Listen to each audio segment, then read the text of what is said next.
Yeah. Okay. Disrespectful and Okay. winner one hell of a kid. Smoking gas, drinking Winner. what you doing out of dick. Slick talker since a jet.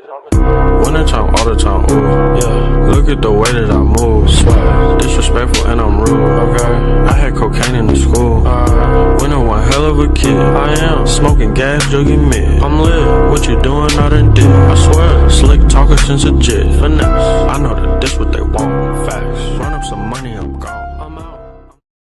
Yo, King of What If here, and today we'll be doing What If Elric was Whitebeard's reincarnation. Full Metal Alchemist Brotherhood is a highly slept on anime, and it's one of my favorite anime. After years of searching for What If on this spectacular anime, I couldn't find anything. After that, I gave up for a few years until about last night. I decided to go for it and search for one, and I've only found one result. I was very happy when I saw this, and was even happier once I saw that the video was actually good. And the one who did this is Crown Fiend. Sorry if I butchered the name, but major shout out to him. And with that being said and done, let's get started into the video. We see young Edward Elric after the human transmutation incident, and he looks very depressed. Roy Mustang will then barge through the front door and demands to know what happened to Edward and his brother. Edward explains it shortly after. Roy Mustang would say, to even be able to attempt such a thing at such a young age is amazing. He would then proceed to stand and offer Edward Elric a job as a state alchemist. Ed was still thinking about it, and Roy Mustang says that he didn't need to give an answer right away, as he then leaves with Riza Hawkeye. Meanwhile, Ed would get his automail put on and then do the rehabilitation as well within a year. Let me explain this version of Edward Elric for this story. He was cocky but humble, serious but playful, and a perfect mixture between those, just like Whitebeard. And he didn't wear his hair in a braid. He kept it down like prime Whitebeard. And during Edward's rehabilitation, he discovered the abilities of Whitebeard, and he just figured it must have been some weird ability he gained from seeing the truth. Also, during that year, Ed had Winry make a weapon for him with the specific design. Now, Winry has never made a weapon, but if they can make automail, I'm sure that she could fix together him a weapon. It would be Vicento, of course, and he would name it that as well. And anyways, we then flash to Ed at the exams for the state alchemist, as he would perform he would pass with flying colors because 1, he could perform without a transmutation circle, and 2, he has this strange ability that causes mass destruction, and a bonus, he has this weird weapon to go along with it that is pretty cool. He would be given the title to Full Metal Alchemist, and we then flash to both to them currently with the man with black long hair in the alleyway. He is running, and he is then met by Edward Elric on one side of the alley and Al on the other. Al would run at him and try to punch him, as the man would block. Ed would then use the blunt side of his Vicento to knock him back, and then as he is on the man is on his back, Ed will use a quake punch right to the stomach, and the man would cough up blood. He would then clap his hands together and touch Ed's arm. However, it's his metal arm, and the man is shocked and identified Edward as the Full Metal Alchemist. He would use his blood. I apologize.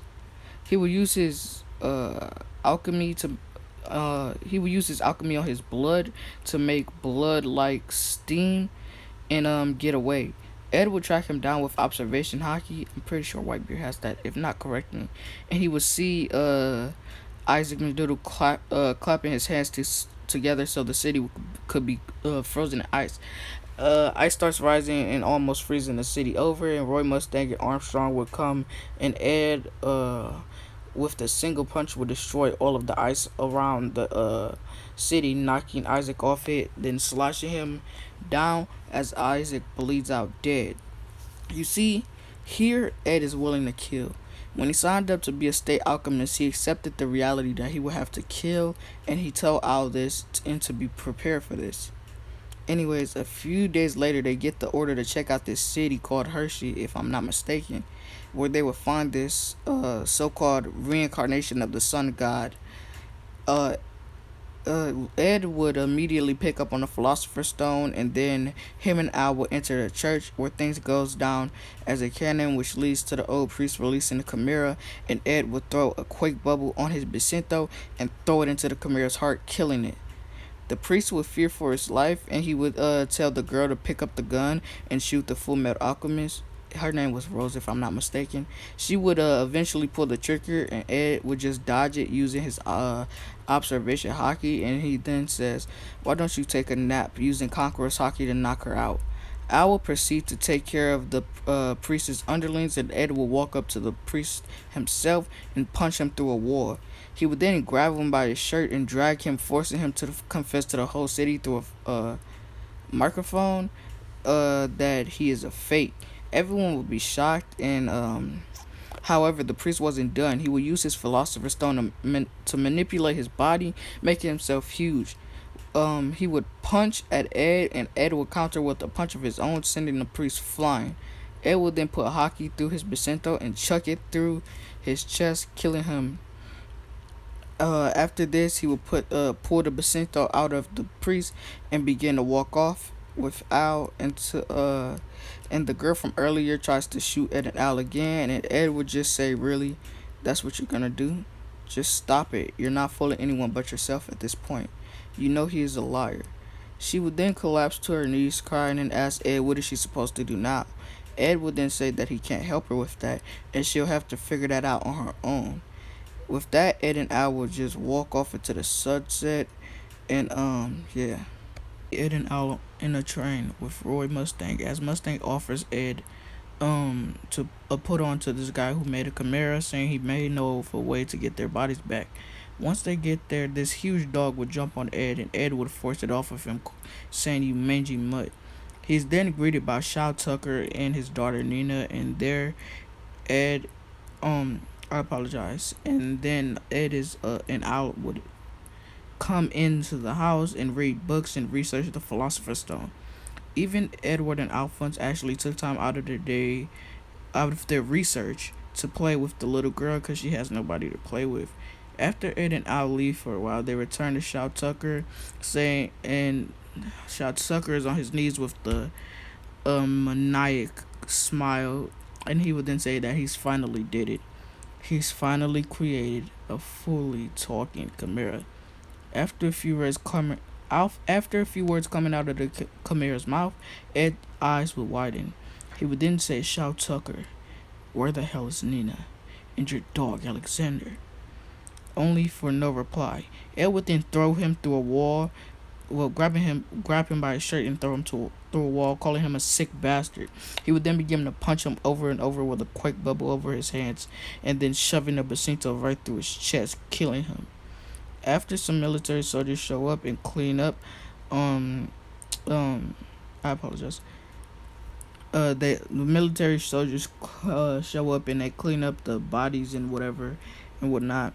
And Ed and Al leave. Scar still manages to sneak in and kill Nina. And then we flash to see Ed and Al in the rain, thinking about Nina and how sick Shao Tucker is after this. And a man in yellow coat with glasses then pulls up and goes straight for Ed's head. Ed would dodge using observation hockey and would then continue to dodge Scar's attacks. He would then clap, making steps, having Bacento in hand, throwing it at Scar with such power and speed Scar couldn't counter it, and it would go right through Scar's side. Alphonse would try to attack Scar, however Scar just touched Alphonse once, dismantling him. Roy Mustang and Reza Hawkeye and other military soldiers would eventually come, but Ed would tell them to stay back. Roy Mustang would say, "Are you giving us superior orders?" Edward would then say, "Watch your mouth. You may be superior when it comes to rank, but let's not forget I could destroy you in a single punch." Scar will run at Mustang, and then Reza Hawkeye will shoot him through the leg. Scar would then touch the ground, destroying it, falling into the sewers, retreating.